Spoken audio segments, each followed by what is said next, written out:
الله الرحمن الرحيم. الحمد لله نحمده ونستعينه ونستغفره ونؤمن به ونتوكل عليه ونعوذ بالله من شرور أنفسنا ومن سيئات أعمالنا. من يهده الله فلا مضل له ومن يضلله فلا هادي له. وأشهد أن لا إله إلا الله وحده لا شريك له. وأشهد أن محمدا عبده ورسوله. اللهم صل على محمد وبارك على محمد. أما بعد، فقد قال الله سبحانه وتعالى في كتابه الكريم: أعوذ بالله من الشيطان الرجيم.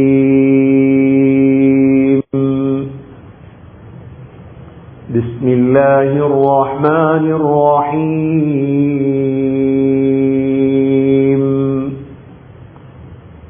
ألم تر كيف فعل ربك بأصحاب الفيل؟ ألم يجعل كيدهم في تضليل وأرسل عليهم طيرا أبابيل ترميهم بحجارة من سجيل فجعلهم كعصف مأكول. صدق الله العظيم. وقال النبي صلى الله عليه وسلم: إن دماءكم وأموالكم وأعراضكم حرام عليكم كحرمة يومكم هذا وفي بلدكم هذا. صدق رسول الله صلى الله عليه وسلم. எல்லா புகழும் அல்லாஹ்வுக்கே உரித்தாக. அல்ஹம்துலில்லாஹ். அல்லாஹ் சுப்ஹானஹு வ தஆலா இணை துணையற்றவன், ஏகன், சர்வ காரியத்தை செய்யும் சக்தியுடையவன். அந்த அல்லாஹ் தனித்தவன், அவன் தேவையற்றவன், அவன் யாரையும் பெற்றெடுத்தது கிடையாது, அவன் யாராலும் பெறப்பட்டவனும் அல்ல. வலம் யகுல் லஹு குஃபுவன் அஹத், அல்லாஹுக்கு நிகராக யாருமே கிடையாது. ஸலாத்தும் ஸலாமும் கடைசி நபியாகிய முஹம்மது ஸல்லல்லாஹு அலைஹி வஸல்லம் அவர்கள் மீதும், அவர்களை பின்பற்றிய சஹாபாக்கள், தாபிஈன்கள், தபஅ தாபிஈன்கள் அனைவர்கள் மீதும் அல்லாஹ் தன்னுடைய மக்ஃபிரத்தை சொரிந்தருள்வானாக. புனித ஜும்ஆவுக்கு சமூகம் கொடுத்திருக்கும் அல்லாஹ் நல்லடியார்களே, எல்லா நேரங்களிலும் அல்லாஹுவை பயந்து வாழுமாறு, தக்வாவுடன் வாழும்படி முதலில் எனக்கும் பிறகு உங்களுக்கும் வசியத்தும் நசீஹத்தும் செய்து கொள்கிறேன். கண்ணியத்துக்குரிய அல்லாஹ் நல்லடியார்களே, ஹஜ்ஜாஜிகள் மக்காவை நோக்கி பிரயாணம் செய்யக்கூடிய காலம் இது. இந்த நிகழ்வுகள் எங்களுடைய உள்ளங்களில் பெரும் கவலையை தர வேண்டும். ஏனென்றால் அல்லாஹ் கடமையாக்கிய ஹஜ் நம் ஒவ்வொருவர் மீதும் ஃபர்தானது. அதுவும் கனடாவை பொறுத்தவரையில் சகோதரர்களே, நான் அறிந்த மட்டிலே ஒவ்வொருவர் மீதும் ஹஜ் ஃபர்த். அல்லாஹ் வசதியை தந்திருக்கின்றார். நாங்கள் யாரும் அல்லாஹ்விடத்தில் போய் சொல்ல முடியாது, எனக்கு ஹஜ் செய்வதற்கு பணம் இல்லை, எனக்கு ஹஜ் செய்வதற்கு உடம்பில் ஆரோக்கியம் இல்லை என்று மாத்திரம் சொல்ல முடியாது. அல்லாஹ் இந்த இரண்டையும் நம் எல்லோருக்கும் தந்திருக்கிறான். அல்ஹம்துலில்லாஹ். அதனால்தான் அடிக்கடி நாங்கள் ஞாபகப்படுத்துவது, ஹஜ்ஜிற்காக நியத்தை வையுங்கள், அல்லாஹ் ஹஜ்ஜிக்கு அனுப்பி வைப்பான் இன்ஷா அல்லாஹ். இந்த ஹஜ்ஜில் ஆக முக்கியமானதுதான் சகோதரர்களே மக்கா முக்கர்ரமா. இந்த மக்காவிலேதான் எங்களுடைய இன்ஷா அல்லாஹ் இந்த ஆண்டோ அடுத்த ஆண்டோ ஹஜ்ஜிக்கு சென்றால் எங்களுடைய அதிகமான காலம் மக்காவில் தான் கழி. இந்த மக்காவை பொறுத்தவரையில் சகோதரர்களே, அல்லாஹ் சுப்ஹானஹு வ தஆலா இந்த மக்காவை உலகத்தில் உள்ள எல்லா ஊர்களையும் விட அல்லாஹ் சிறப்பாக்கி இருக்கின்றார். அங்கு சென்ற ஒருவர் மக்காவிலே அமைதியாக இருந்து தன்னுடைய சிந்தனையில் 10 வகையான சம்பவங்களை ஞாபகப்படுத்த வேண்டும்.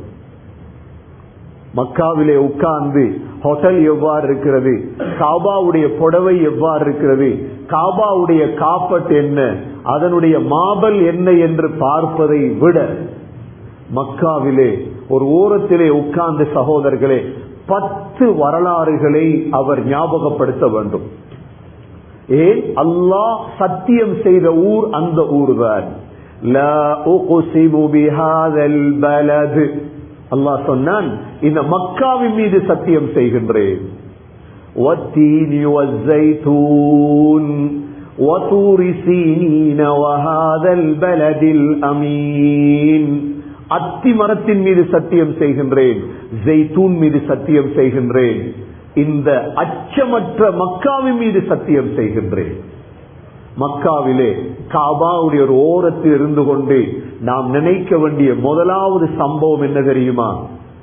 நினைக்க வேண்டிய முதலாவது சம்பவம் இந்த இடத்தில்தான் இப்ராஹிம் அலைஹிஸ்ஸலாம், இஸ்மாயில் அலைஹிஸ்ஸலாம், ஜிப்ரீல் அலைஹிஸ்ஸலாம் 3 பேரும் சேர்ந்துதானே இந்த காபாவை கட்டினார்கள். அல்லாஹ் குர்ஆனிலே وَإِذْ يَرْفَعُ إِبْرَاهِيمُ الْقَوَاعِدَ مِنَ الْبَيْتِ, இப்ராஹிம் அலைஹிஸ்ஸலாம் காபத்துல்லாஹுடைய கவாயித் என்றால் அத்திவாரத்திலிருந்து தான் உயர்த்தினார்கள். அப்படி என்றால் காபாவுடைய அத்திவாரம் இருந்தது. காபாவுடைய அத்திவாரம் இருந்தது என்றால் என்ன? நூஹ் அலைஹிஸ்ஸலாம், ஆதம் அலைஹிஸ்ஸலாம் காபாவுக்கு சென்றார்கள். நூஹ் அலைஹிஸ்ஸலாத்துடைய தூஃபான் வெள்ளம் வந்தது. அப்பொழுது அல்லாஹ் இதை இல்லாமலாக்கினான் காபாவை. அந்த இடத்திலே ஜிப்ரீல் அலைஹிஸ்ஸலாம் தான் இதற்கான வழிகாட்டி இன்ஜினியர். இதனுடைய பாஸ் யார்? இப்ராஹிம் அலைஹிஸ்ஸலாம் தான் கட்டியவர். இதற்கு கோலையா யார்? கல்லு மண் எடுத்து கொடுத்தவர் யார்? இஸ்மாயில் அலைஹிஸ்ஸலாம். இந்த சிந்தனை முதலாவது வர வேண்டும். இவ்வளோ காலம் இந்த காபா நீடிக்குது என்றால் என்ன காரணமாக இருக்கும்? அந்த இப்ராஹிம் அலைஹிஸ்ஸலாமும் இஸ்மாயில் அலைஹிஸ்ஸலாமும் கேட்ட துஆ, ரப்பனா தகப்பல் மின்னா இன்னக அன்தஸ் ஸமீஉல் அலீம். ரப்பே, எங்களிடமிருந்து இதை கபூல் செய்து கொள். கபூலியத்து தான் தேவை. ஹஜ்ஜிக்கு செல்லக்கூடிய நாம் இந்த துஆவை படித்துக் கொண்டு செல்ல வேண்டும். ரப்பனா தகப்பல் மின்னா இன்னக அன்தஸ் ஸமீஉல் அலீம். யா அல்லாஹ், இதை ஏற்றுக்கொள், நீ கேட்டுக்கொண்டு அறிந்தவனாக இருக்கின்றாய். இது முதலாவது சம்பவம். இரண்டாவது சம்பவம், காபாவுடைய ஓரத்தில் இருந்து கொண்டு அங்கு நடந்த ஆகப்பெரிய கொதரத்தான சம்பவம் தான் ஜம்சம். ஜம்சம் ஆக கொதரத்தான சம்பவம். சகோதரர்களே, மக்காவில் தேடி பாருங்கள், தண்ணீர் குடிப்பதற்கு ஒரு கிணறு கிடைக்காது. 1960களிலே தான் அங்கு கடல் தண்ணீர் சுத்திகரிக்கப்பட்டு போத்தல்கள் அடைக்கப்பட்டது. அதுவரைக்கும் அந்த மக்கள் குடித்த ஒரே ஒரு தண்ணீர் ஜம்சம். மதீனாவிலே 7 கிணறுகள் தான் இருந்தது. அல்லாஹ் இந்த ஜம்சமிலே பரக்கத் செய்கிறான். ஜம்சம் கிணறு இருக்கும் இடத்திலே ஒரு வட்டமிடப்பட்டிருக்கிறது. நீங்கள் போய் தவாப் செய்யும் பொழுது மகாம் இப்ராஹிமுக்கு பின்னால் போய் பாருங்கள், ஒரு வட்டம் இருக்கிறது. அந்த இடத்தில்தான் ஜம்சம் கிணறு இருந்தது. அதை மூடிவிட்டார்கள். ஆனால் கொஞ்சம் நினையுங்கள் இந்த சம்பவத்தை. இரண்டாவது சம்பவம், சஃபா மருவாவிலே ஹாஜர் ஓடும் பொழுதுதான் பிள்ளையுடைய கால் அடியிலிருந்து இந்த தண்ணீர் வெளிவந்தது. அல்லாஹ் ஒன்றை ஏற்றுக்கொண்டால் அதை யாராலும் தடுக்க முடியாது என்பதை விளங்கிக் கொள்ள வேண்டும். அல்லாஹ் ஏற்றுக்கொண்டால் போதும், மக்கள் தேவையில்லை. சகோதரர்களே, இது இரண்டாவது சம்பவம். மூன்றாவது சம்பவம் என்ன தெரியுமா? முஹம்மது ஸல்லல்லாஹு அலைஹி வஸல்லமுடைய பிறப்புக்கு முன்னால் இந்த காபாவை உடைப்பதற்கு ஒரு படை வந்தது. இதெல்லாம் யாருக்கு? அந்த இடத்திலே உட்கார்ந்து மெதுவாக சிந்திக்க வேண்டும், மெதுவாக யோசிக்க வேண்டும். இவைகளை எல்லாம் சிந்தனை ஹஜ்ஜில் ஆக முக்கியம். நாங்கள் சும்மா போய் தவாப் செய்துவிட்டு சாய் செய்துவிட்டு ஹஜ்ஜிலே மினா முஸ்தலிஃபாவிலே தங்கிவிட்டு ஓடி வருவதல்ல.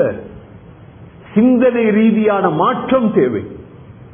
மூன்றாவது மிக முக்கிய சம்பவத்தை அல்லாஹ் ஒரு சூறாவிலே சொல்லிவிட்டார். அலம் தர கைஃப ஃபஅல ரப்புக பி அஸ்ஹாபில் ஃபீல். அல்லாஹ் கேட்கிறான், யானை படையுடைய சம்பவம் நபியே நீங்க பார்க்கலையா? இது நபியோங்க பிறப்பதற்கு முன்னால். நாங்க சின்ன வயசுல ஸ்கூல்ல இஸ்லாம் புத்தகத்துல படிச்சோம் ஆமுல் ஃபீல் என்று. யானை ஆண்டு ஸல்லல்லாஹு அலைஹி வஸல்லமுடைய பிறப்புக்கு முன்னால் இது. அப்ப ஒரு முஸ்லிம் கூட இல்லாத காலத்தில் அல்லாஹ் இந்த காபாவை பாதுகாத்தான். யாரை வைத்து பாதுகாத்தான்? பறவைகளை வைத்து பாதுகாத்தான். இது மூன்றாவது சம்பவம். அலம் தர கைஃப ஃபஅல ரப்புக பி அஸ்ஹாபில் ஃபீல் அலம் யஜ்அல் கைதஹும் ஃபீ தضلீல். என்ன திட்டம் போட்டு வந்தாங்க தெரியுமா? 1000 யானைகளோட அப்ரஹா வாரார், யமன் இருந்து வாரார். இந்த காபாவை உடைச்சி இதுக்கு மக்களை போகாமாக்கும். எப்படி திட்டம்? மக்கள் என்ன செய்யணும்?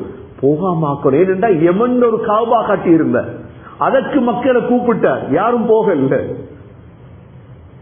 இப்ப 1000 யானைகளோட வாரார். வந்து காபா கிட்ட வந்து திட்டமிட்டார் உடைப்போனும். அப்துல் முத்தலிபுடைய 200 ஒட்டகத்தையும் கொள்ளையடிச்சிட்டார்.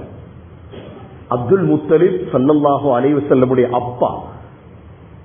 இவர் அப்ரஹாவை சந்திக்க போய் கேட்டார், என்னுடைய ஒட்டகத்தை தான். அப்ரஹா கேட்டார், உண்ட காபாவை உடைக்க வந்திருக்கின்றேன், நீ ஒட்டகத்தை பத்தி பேசுறியே? அப்துல் முத்தலிப் சொன்னார், ஒட்டகத்துக்குரிய எஜமான் நான், இந்த காபாவுக்கு ஒரு எஜமான் இருக்கிறான், அவன் அதை பாதுகாப்பான். இப்போ அல்லாஹ் சொல்றான், இவங்க பட நெருங்குது. மக்காவில் இருந்த மக்கள் எல்லாம் மலைகள்ல போய் இருந்து கொண்டாங்க. ஏனென்றா காபால கை வச்சால் தப்பியது யாரும் இல்லை, இது தெரியும். சொல்றாங்க மலைகள் இருக்கிறாங்க, யானை பட உள்ளுக்கு நுழையுது. அல்லாஹ் கிழக்கு திசையிலிருந்து சில பறவைகளை அனுப்புறார், அபாபீல் என்ற பறவைகள். அந்த பறவைகளுடைய சொண்டில் ஒரு கல்லு, 2 கால்களில் 2 கல்லு. அப்படியே அந்த பறவைகள் வந்து அந்த யானைகள் மீது கற்களை போட தொடங்கியது. சின்ன சின்ன கற்கள் சகோதரர்களே, யானையுடைய பீஸ் பீஸாக கலர தொடங்கியது. எல்லா யானைகளும் அந்த இடத்திலே செத்து மடிகிறது.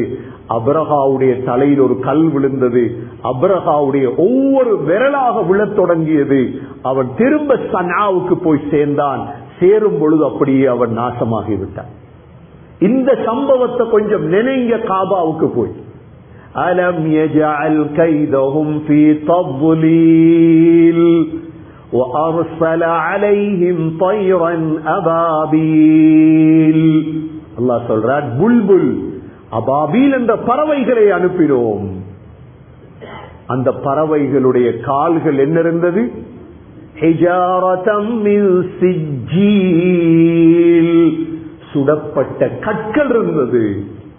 அந்த கல்ல போட்டதோடு ஃபஜஅலஹும் கஅஸ்ஸிம் மஅகூல், சப்பி துப்பப்பட்ட வைக்கோல்களை போன்று மாறியது எல்லா படைகளும்.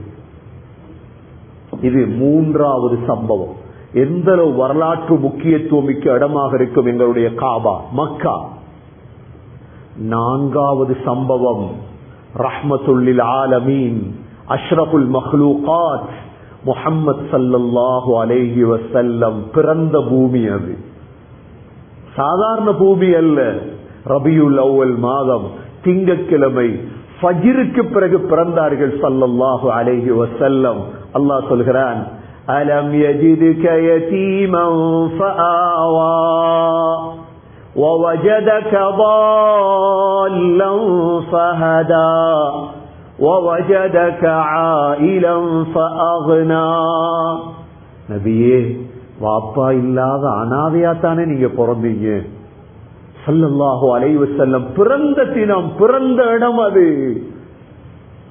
இமாம் ஷௌகி தன்னுடைய கவிதையில் சொன்னார், உலிதல் ஹாதி ஃபல் காயினாது தியாஉ வஃபமு ஸமானி லஹு ஸனாஉ. சொன்னாரே, வழிகாட்டக்கூடிய ஹாதி பிறந்தார். உலகமே சிரித்தது, உலகமே வெளிச்சமாக மாறியது. அன்றுதான் இந்த உலகத்துக்கு வெளிச்சம் வந்தது. சகோதரர்களே, இது 4வது சம்பவம். 5வது சம்பவம், அந்த இடத்தில் நினைக்க வேண்டிய, சிந்திக்க வேண்டிய சம்பவம் என்ன தெரியுமா? 5வது சகோதரர்களே, ஸல்லல்லாஹு அலைஹி வஸல்லமுடைய 40வது வயதில் அந்த இடத்தில் தான் ஜிப்ரீல் அலைஹிஸ்ஸலாம் சந்திக்க வந்தார்கள். அந்த இடத்திலேதான் ஜிப்ரீல் அலைஹிஸ்ஸலாம் அஜ்யாத் என்ற இடம் இருக்கிறது சகோதரர்களே. அங்கு போய் பாருங்கள், அஜ்யாதிலே முற்ற வழி இருக்கிறது. ஜிப்ரீல் அலைஹிஸ்ஸலாம் அசில் தோற்றத்திலே வந்து நின்றார்கள். அசில் தோற்றத்திலே ஜிப்ரீல் அலைஹிஸ்ஸலாத்துடைய தலை வானத்தில் இருந்தது, கால் பூமியில் இருந்தது. நபி அவர்கள் நேரடியாக கண்டார்கள். வஹி இறங்கியது, யா அய்யுஹல் முத்தஸ்ஸிர் கும் ஃபஅன்ஸிர் வரப்பக ஃபகப்பிர் வஸியாபக ஃபதஹிர். இது எத்தனாவது சம்பவம்? 5வது. முதலாவது இப்ராஹிம் அலைஹிஸ்ஸலாம், 2வது ஜம்சம், 3வது அப்ரஹா அலம் தர கைஃப, 4வது ஸல்லல்லாஹு அலைஹி வஸல்லமுடைய பிறப்பு, 5வது ஸல்லல்லாஹு அலைஹி வஸல்லம் ஜிப்ரீல் அலைஹிஸ்ஸலாத்தை கண்ட இடம் அங்குதான் இருக்கிறது. 5வது. 6வது சகோதரர்களே, 6வது காபாவிலே நின்று நினையுங்கள். அந்த காபாவுக்கு முன்னால் ஒரு தடவை ஸல்லல்லாஹு அலைஹி வஸல்லம் சுஜூத் செய்கிறார்கள். எவ்வளவு பெரிய நபி, எவ்வளவு பெரிய நபி. வாழ்க்கையில் ஒரு பொய் சொன்னது கிடையாது. உக்பத் இப்னு அபி முஈத் கேட்டான், இவருடைய கழுத்திலே யார் கொடலை போடுவது? ஒட்டகத்துடைய நாத்தத்தோடு மல ஜலங்களோடு அப்படியே கொடல் கொண்டு வந்து போடப்பட்ட இடம் அந்த காபா. சுஜூதிலே ஸல்லல்லாஹு அலைஹி வஸல்லம், ஸல்லல்லாஹு அலைஹி வஸல்லம் சுஜூதிலே. கொஞ்சம் நினையுங்கள் இவைகளை எல்லாம். நபி அவர்களால் சுஜூதிலிருந்து தலையை தூக்க முடியவில்லை, தலையை தூக்க முடியவில்லை. அப்துல்லா மஸ்ஊத் ரலியல்லாஹு சொல்கிறார்கள், என்ன செய்வது எனக்கு தெரியாது. உடனே ஃபாத்திமா ரலியல்லாஹு அன்ஹாவுடைய வீட்டை சென்று ஃபாத்திமாவை அழைத்து வந்தேன். ஃபாத்திமா ரலியல்லாஹு அன்ஹா தான் நபியுடைய கழுத்தில் இருந்த அந்த கொடலை வெளியெடுத்தார்கள். நபி அவர்கள் தலையை தூக்கி பார்த்தா 10 காபிர்கள் சிரிக்கிறார். 10 காபிர்கள் சிரிக்கிறார். ஸல்லல்லாஹு அலைஹி வஸல்லம் உடனே அவங்களுக்கு துஆ செஞ்சார். என்ன துஆ? ஹிதாயத்துக்கு துஆ கேட்க இல்லை. இந்த மடத்தனமான சிலர் எங்களுக்கு சொல்லுவாங்க, ஹஸரத் துஆ செய்கிறார், நான் மடையன் அல்ல, ஸல்லல்லாஹு அலைஹி வஸல்லமை பின்பற்றுகிறோம். எங்களுடைய ஜும்மாவையோ எங்களுடைய எதையும் தடுப்பதற்கு யார் முற்படுவீர்களோ உலகத்தில் நிரந்தரமாக நீங்கள் நிம்மதியாக வாழ மாட்டீர்கள், சந்தோஷமாக உங்களால் வாழ முடியாது, நீ யாராக இருந்தாலும் சரி. ஸல்லல்லாஹு அலைஹி வஸல்லம் சுஜூதில் இருக்கும் பொழுது, கொடலை போட்ட பொழுது நபி அவர்களை பார்த்து சிரித்த பொழுது நபி அவர்கள், யா அல்லாஹ், இவ்வளோ பேரை நீ அழித்து விடு, பிடித்து விடு என்றார்கள். அவ்வளோ பேரும் பத்ரிலே கொலை செய்யப்பட்டார்கள். ஸல்லல்லாஹு அலைஹி வஸல்லம் சொந்த விடயத்துக்கு ஒரு நாளும் துஆ கேட்கவில்லை. மார்க்க விடயத்துக்கு இடையூறு விளைவித்தால் அவன் முஸ்லிம் அல்ல, அவன் முனாஃபிக். அவன் முனாஃபிக். ஸல்லல்லாஹு அலைஹி வஸல்லமுடைய சீரா இதைத்தான் எங்களுக்கு கற்றுத் தருகிறது. சகோதரர்களே, இது 6வது சம்பவம். காபாவிலே போய் கொஞ்சம் நினையுங்கள், இந்த இடம் தான் அந்த இடம். 6வது. 7வது விடயம் என்ன தெரியுமா? ஆக முக்கியமான, உலகத்தை ஆட்டி படைத்த ஒரு சம்பவம் நடந்தது.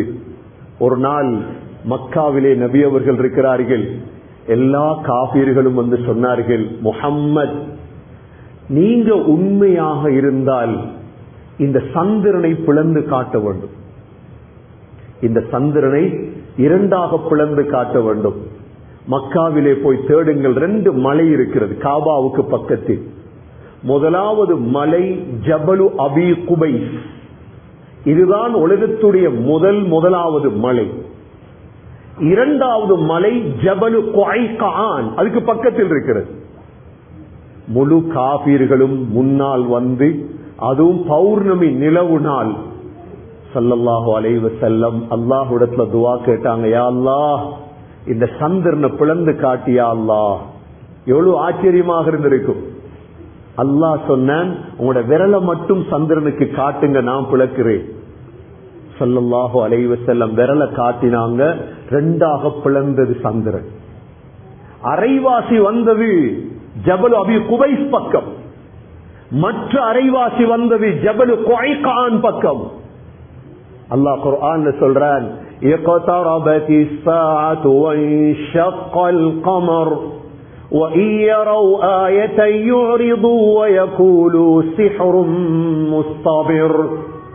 அல்லாஹ் சொல்றான், கியாமத்துடைய நாள் நெருங்கி விட்டது, சந்திரனும் பிளந்து விட்டது. 2ஆக பிளந்துட்டு சந்திரன்.